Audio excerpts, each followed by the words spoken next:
saya hormati rekan-rekan media sekalian.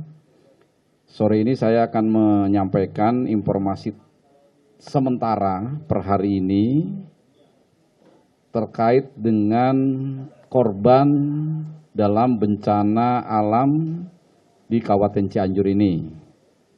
Yang pertama, korban jiwa meninggal dunia sekarang ada 268.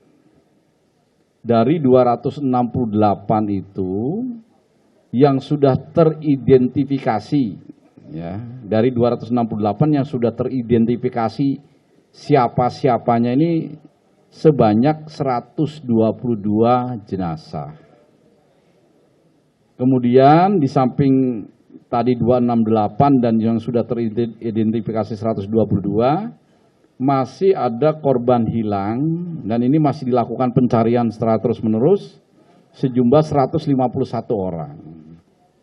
Nah, apakah 151 orang ini nanti bagian dari yang belum teridentifikasi, nanti kami akan dalami lebih lanjut. Begitu ya, bisa saja yang masih hilang pencarian itu sebagian ada dalam data 268 yang belum teridentifikasi. Karena yang baru teridentifikasi tadi kan 122 jenazah.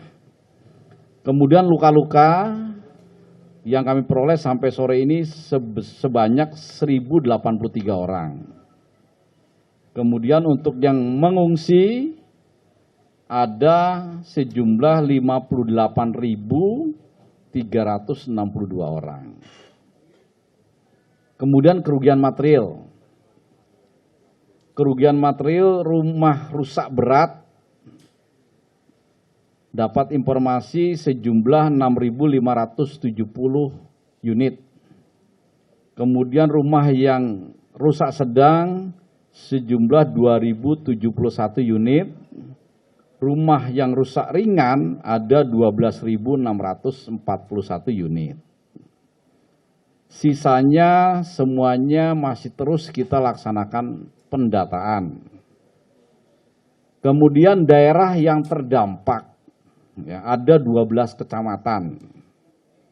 Yang pertama Kecamatan Cianjur, yang kedua Kecamatan Karangtengah, yang ketiga Kecamatan Warung Kondang, yang keempat Kecamatan Cugenang, yang kelima Kecamatan Cilaku, yang keenam Kecamatan Cibeber, ketujuh Kecamatan Sukaresmi, kedelapan Kecamatan Bojong Picung, kesembilan Kecamatan Cikalong Kulon, kesepuluh Kecamatan Sukaluyu, ke-11 Kecamatan Pacet, dan ke-12 Kecamatan Gekbrong.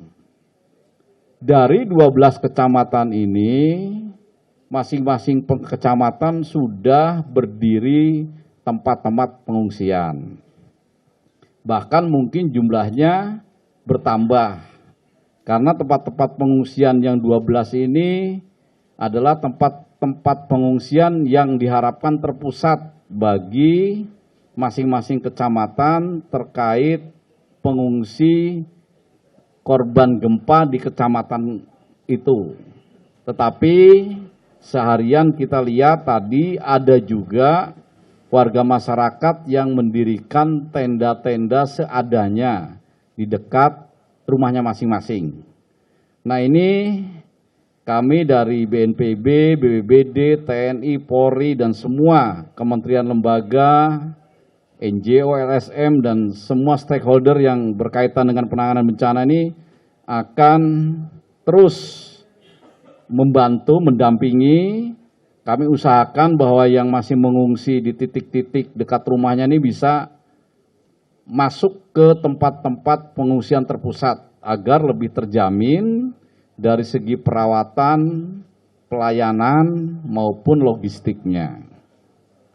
Kemudian langkah yang dilaksanakan BNPB sore ini juga atau hari ini juga, posko komando penanganan darurat sudah beroperasi. Dari posko itu setiap pagi pukul 7 akan dilakukan kegiatan. Kegiatannya berfokus, yang pertama adalah kita masih tanggap darurat. Sehingga fokus kegiatan melaksanakan pencarian dan evakuasi korban. Itu prioritas. Tadi saya sebutkan masih ada 151 yang hilang. Apakah itu hanya datanya segitu atau nanti ada bertambah, nanti akan disampaikan kemudian. Tetapi kami pastikan bahwa tanggap darurat ini akan berakhir ketika semua korban sudah diidentifikasi, syukur-syukur semuanya sudah ditemukan. Apabila nanti memang tidak ditemukan tapi ternyata sudah meninggal dunia, itu pun sudah teridentifikasi memang hilang dan tidak ditemukan lagi. Tapi mudah-mudahan kita akan berusaha semaksimal mungkin semua korban ini bisa ditemukan, baik dalam kondisi selamat maupun kondisi meninggal dunia. Kemudian setiap jam 17.00 setiap hari kita akan melaksanakan kegiatan seperti ini, ya, konferensi pers untuk menyampaikan perkembangan penanganan harian. Apakah yang ditemukan bertambah, kegiatan hari itu seperti apa, itu akan disampaikan setiap hari pada pukul 17.00. Semuanya komandonya dari posko penanganan darurat. Kemudian setiap pukul 19.00 setiap hari akan dilaksanakan rapat evaluasi dari semua unsur kegiatan.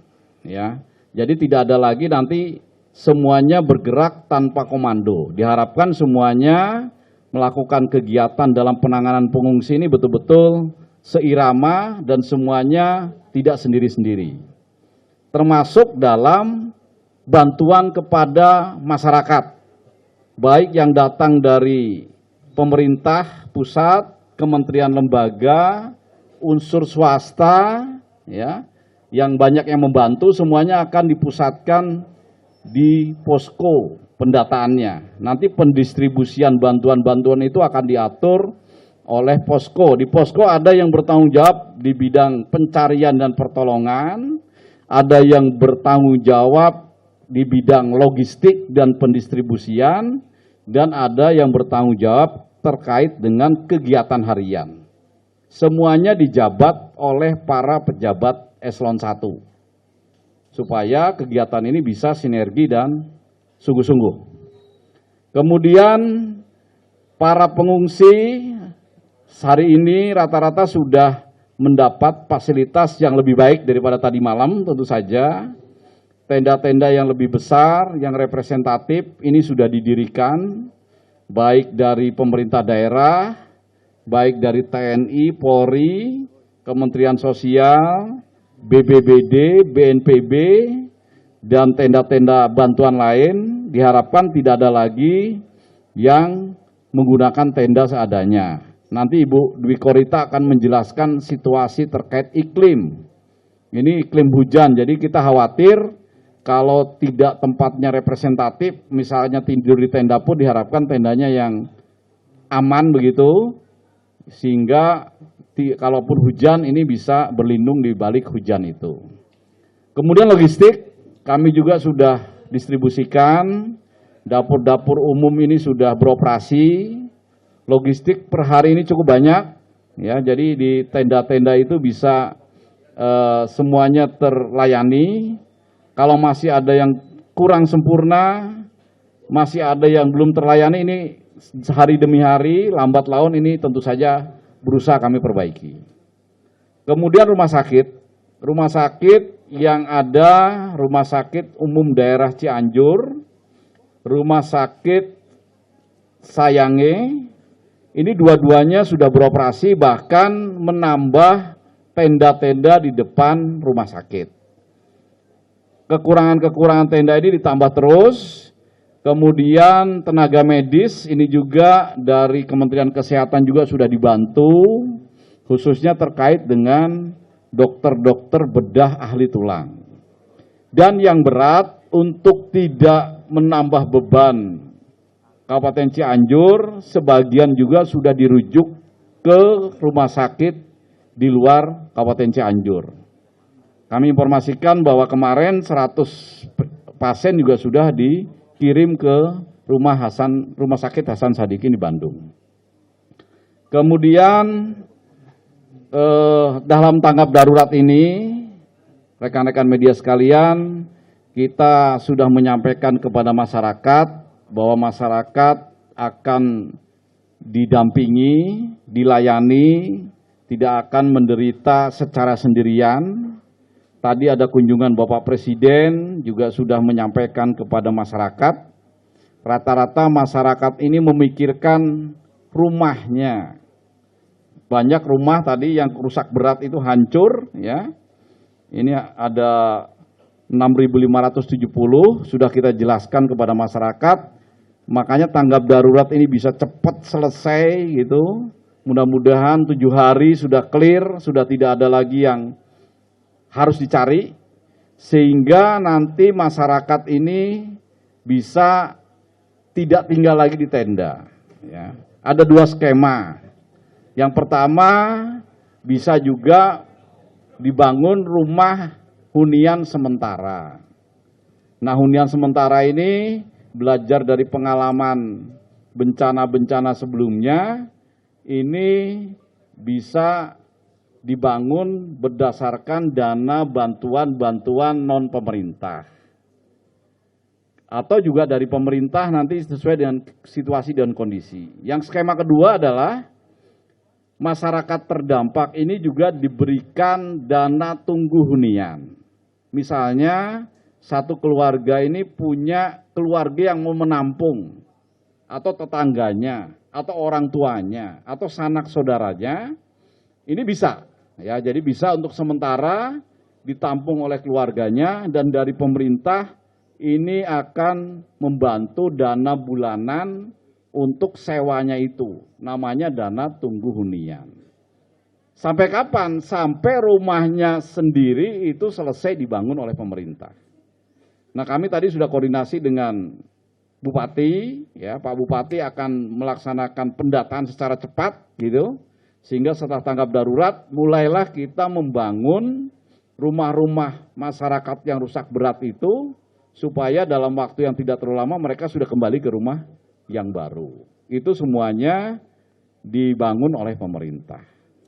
Tadi Bapak Presiden sudah menyampaikan yang rusak berat dibantu 50 juta, yang rusak sedang dibantu 25 juta, dan yang rusak ringan 10 juta. Ini rumahnya kalau 50 juta misalnya yang punya rumah masih punya tabungan, ya silakan ditambahkan di situ.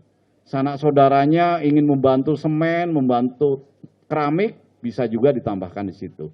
Artinya, dan masyarakat yang sama sekali miskin, ini tentu saja di samping 50 juta juga biasanya nanti dari lembaga-lembaga swadaya, dari perorangan, dari pribadi.